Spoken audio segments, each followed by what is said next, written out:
Salam, xoş gördük.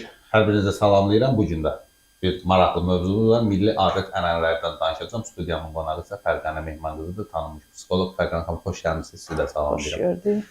Bugün bir hadisə baş verdi. Bakıda baş verib. Kirayədə yaşayan 14 yaşlı qızla 19 yaşlı oğlan bir yerdə yaşayırmışlar. Hamam otağında ikisi də eyni vaxtda həm qazından boğulur. Oğlan ölüb, qızın vəziyyəti ağır. Burada belə bir yaş məsələləri bizdə çox, biz sizlə dəfələrlə əslində bu barədə danışmışıq. Az yaşlı qızlarla qarşı məsələlər və s. və ilaxır məqamlar. 14 yaşlı qız Bakıda, kirayədə 19 yaşlı oğlanla yaşayır. Burada günah kimdədir? Günah harda axtaraq?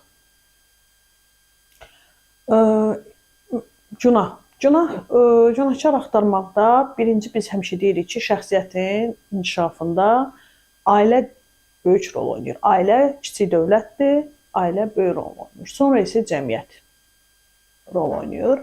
Və bu gün günahkar mən deyərdim hər birimizik. Niyə? Çünki bəlkə də biz təbliğatı düzgün aparmamışıq. Mental dəyərlər, mənəvi dəyərlər, bizə ötürülən o tutunduğumuz o mənəviyyat var. Bax biz onu bəlkə düzgün ötürməmişik. İstər efir vasitə, bəlkə də başa düşməmişik, bəlkə başa düşməyə çalışmamışıq. Və bu gün mentalitet adı o qədər o mentalitetin üstü qaralanıb ki, mentalitet adı gələndə heç bilmirlər mənası nədir. Mentaliteti gerdə qalmış kimi təqdim edirlər və bu çox böyük problem yaradır. Və dediyim kimi mentalitet sözünü o qədər qaralayıblar ki, mentalitet ağzını açıb deyəndə ki, mentalitet, mental dəyərlər hamısı mentalitetdən mən uzağam, mentalitetdən, yəni bunun aidiyyatı yoxdur. Baxın, elə budur bizi faciəyə gətirib çıxardan və bu ilk nədən son faciə olacaq. İlk ailədədir, ailə çünki öz yetişdirdiyi şəxsə, öz övladına, ailədə nəzarət olmalıdır. Biz bunu dəfələrlə efirdə deyirik və son hadisələr, yeniyetmələr arasında olan cinayət hadisələri də bunu sübut edir ki, biz boş yerə demirik ki, övladınızın telefonuna nəzarət eləyin, övladınızın dostlarından xəbəriniz olsun, övladınızın maraqlandığı mövzulardan məlumatınız olsun, övladınız nə istəyir, xəyalları nədir, həvəsi nəyədir, dostları kimdir, dostlarının həvəsi nədir, dostlarla bir yerdə olanda söhbət etdiyi mövzu nədir. Bu, uşağı azadlıqdan məhrum eləmir. Bu, uşağı doğru düzgün yönləndirməyə sizə kömək edir. Və bu faciələr də, istər 19 yaşında oğlanın, istər 14 yaşında qızın ailəsində və onun ətrafındakı cəmiyyətin, baxın, bu dediyimiz azadlıq, dırnaq içində deyək də, azadlıq adı altında etdikləridir.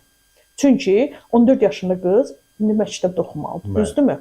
Məktəb şagirdlərinə nəzarət etməlidir. Elə də müəllim. Çox maraqlı deyil Fərqanə xanım. 18 yaşına qədər ailə həyatı quran qədər xanımlara görə cəzalar tətbiq olunur. Yəni valideynlərinə istər olmaz. Erkən nicah. Bəli, erkən nicah məsələsi də. Amma 14 yaşındakı qız bu cür belə deyim, yəni gündəmə gəlir. Amma yəni belə başa düşülür ki, bu ərə getməyənə qədər, yəni rəsmi nicaha düşməyənə qədər problem deyil. Baxın, problem odur ki, sonra problem. Baxın, budur da sizin deyəndə bəzi azadlıq, qadın azadlığı. Bunu istəyirsiniz, budur qadın azadlığı. Qadın azadlığı nədir? Baxın, qadın azadlığı istədiyi şeyi etməkdirmi? Və onun istədiyi nədir? Biz deyirik, məsələn, mən düşünürəm ki, mən istədiyimi eləyirəm. Amma mənim istədiyim, birinə deyəninizdə ki, mən istədiyimi eləyirəm. Necə belə səslənir? Doğrudan da mən istədiyimi eləyirəm. Amma mənim istədiklərim nədir? Onu soruşan yoxdur. Sənin istədiyin nədir ki, onu? Mən istədiyim yeməyi bişirib yeyirəm. Baxın, mən istədiyim kitab oxuyuram. İstədiyim zaman hava alıram. Və mənim istədiyim şeylər mənim yaşadığım ölkənin, mənim yaşadığım cəmiyyətin, mənim yaşadığım ailənin mental dəyərlərinə uyğundur, qanunlarına uyğundur. Və mən istəsəm də, istəməsəm də o qanunlardan çıxmaq mənim ağlıma gəlmir deyə mənim azadlığım məhrum deyil. İndikilər niyə ağlına gəlir o? Çünki o azadlığı düzgün təbliğ etməyiblər və şəxsiyyətin formalaşması dövrü doğru düzgün getmədiyinə görə doğru düzgün getmədiyinə görə artıq bu parçalanma baş verir. Bu gün nə öyrədirlər məktəbdə? Nə öyrədirlər? İctimai etikada, mənəvi dəyərlərdə nə öyrədirlər? Vallahi məncə heç nə öyrətmirlər, çünki bütün gün məktəblərlə bağlı ancaq neqativ xəbərlər. Baxın, mən çox istərdim. Dava, nə bilim, keçən məktəbin birində sinif yoldaşının üstünə spirt töküb spirtka ilə yandırıb adamı. Yəni bu qədər manyaklaşmaq mı olar? Bilirsiniz necədir? Bu qədər aqressivləşmək, bu qədər empati düşmək, bu qədər insanlıqdan çıxmaq olarmı? Heyvanlaşmaq olarmı? 9-cu sinifdə o vaxtda 9-11-ci sinifdə bizdə insan və cəmiyyət kitabı var idi. Onda bir dərsi var idi, heç kim keçmirdi o dərsi. Qəhvəyi rəngdə bizə kitabı idi. Yadınızdadırsa o kitabı bu gün, bax Vilayət, mən sizə bir şey deyim. Bu gün o kitabı alın, vərəqləyin.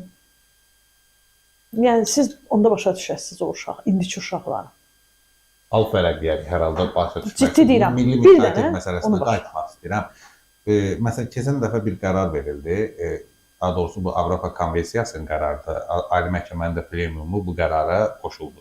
Valideynlərin və müəllimlərin cərimələnməsi məsələsi 200 manat, uşağa fiziki və psixoloji. Məncə onu daha çox bu məsələlərə şamil eləsələr, uğurlu nəticə əldə eləmək olmazmı? Tutaq ki, düzgün tərbiyə verməyən ailələr cərimələnsin, yanlış nəzarət mexanizmi quranlar, tək fiziki zorakılıqla uşaq tərbiyə eləmək təbii ki, biraz doğru görünmür. Amma hətta döyməyən uşağı belə yanlış tərbiyə eləmək mümkündür də. Yəni siz dediniz bəli, yanlış yönləndirirlər, nəzarət olmur və s. Uşaq nədir? Adı uşaqdır da, bunu nəzarət eləmək lazımdır. Disiplina çox önəmlidir. Bəli.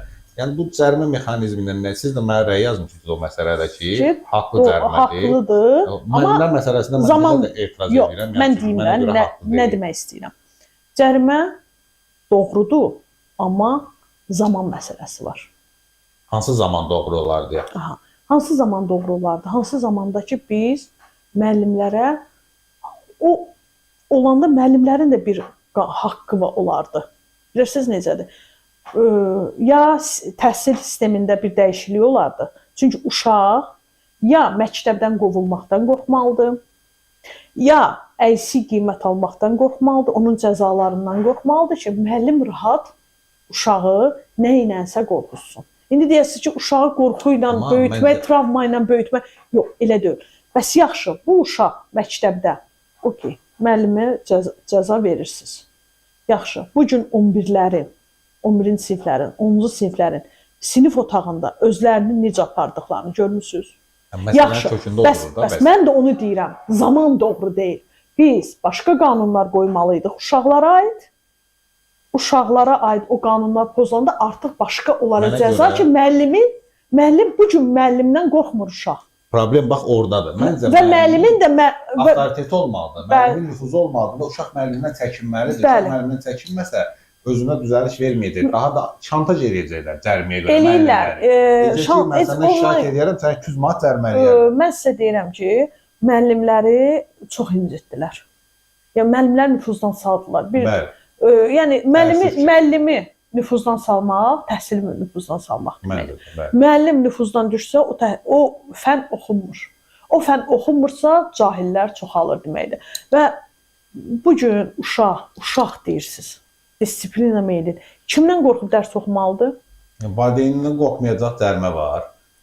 Yəni müəllimdən qorxmayacaq ki, müəllimi şantaj edəcək. Bizi o vaxtda müəllimlə qorxusu. Döyməyin tərəfdarı deyiləm, amma yəni bu tamamilə. Söhbət fiziki şiddətdən getmir, söhbət qaydadan gedir. Həm də uşaqların beyninə bu şeyləri yerləşdirməyə məncə ehtiyac yoxdur ümumiyyətlə ki, sənin məktəbdə nəsə eləsələr, sən şikayət elə, sənə müəllimi cərimələsinlər, müəllim səndən çəkir. Yaxşı, müəllimin nəyinə lazımdır onun tələbəsi oxuyur, oxumur? Bax, onun nəyinə lazımdır? O vicdan məsələsidir da artıq. Baxın, onu demək istəyirəm. Vicdanı öldürürlər. Amma əvvəl vicdan məsələsindən əlavə bu sənin iş borcun idi, vəzifə borcun idi. Sənin 20 tələbən olsaydı, 20-si də sənin fənnin. Hər bir müəllim həzz alırdı. Hər bir müəllim hər fən o biri fənnə yarışırdı ki, bu məktəb məsəl üçün riyaziyyat üzrə bu qədər uşaq yaxşı oxudu, ana dili üzrə bu qədər uşaq yaxşı oxudu. Deməli nədir? O rəqabəti öldürəcək və müəllimlər hamısı gələcəklər dərsin leksiya. Universitetdə nətərdir? 45 dəqiqə nəsə danışdı, dedi, çıxdı. Bəli, elə bil ki, sistem bilirsiniz necə dönür? Universitet həyatındakı kimi. Universitetdə biz yetkin adamıq. Əlbəttə bizim və cəzamız nə idi? Bağlı məsələlər biraz daha fərqlidir. Orada artıq siz demişsiniz, yetkini yaşa. Bəs onu deməksən. Amma sistem eynidir axı. Leksiyanın gələcək müəllim, məsəl üçün 5-ci sinif tələbəsinə gələcək müəllim ədəbiyyatı deyəcək, danışacaq, çıxıb gedəcək. Amma biz universitetdə necədir? Artıq tələbə anlayır. Orada da motivasiya var. Görürsüz, orada da ödəniş var, aylıq ödəniş var və sən yaxşı oxuyursansa yaxşı ödəniş alırsan. Burada amma məktəbdə uşağın nə motivasiyası olacaq ki, müəllimə qulaq assın və müəllimin nə motivasiyası olacaq uşaqda nə isə tələb eləmək. Arada çox qəribə bir yəni doğru olmayan bir xaos yaranır. Mən düşünürəm ki, bu o qədər də ciddi şəkildə olmayacaq.